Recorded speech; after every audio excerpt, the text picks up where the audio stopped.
સંજેલી છોટા ફાગવેલ ધામથી પગપાળા સંઘ માતાજીનો રથ લઈ પાવાગઢ જવા રવાના થયો।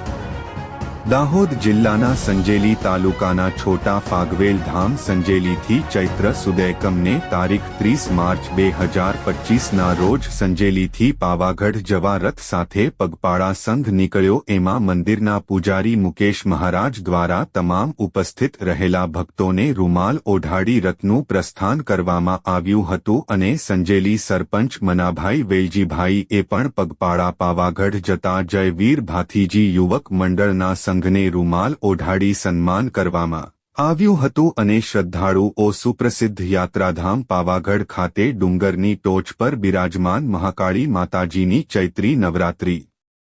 દરમિયાન આરાધના કરી માતાજીની પૂજા કરવાનો અનેરો મહિમા અને શ્રદ્ધાભાવ હોવાથી દર વર્ષેની જેમ ચૈત્રી નવરાત્રિ દરમિયાન સંજેલીથી મોટી સંખ્યામાં શ્રદ્ધાળુ માતાજીના દર્શનાર્થે પાવાગઢ જવા માટે પગપાળા રથલી સંજેલીથી રવાના।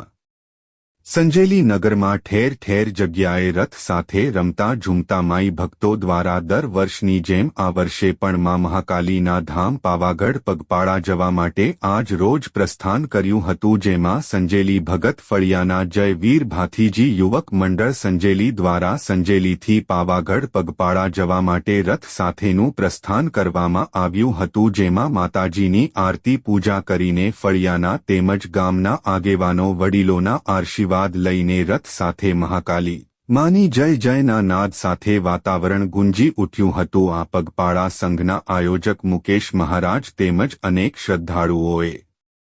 આરતીનો લાભ લઈ પગપાળા રથ સાથે પાવાગઢ જવા માટે રવાના થયા અને પાવાગઢ પહોંચી માં કાલિકાના દર્શન કરશે।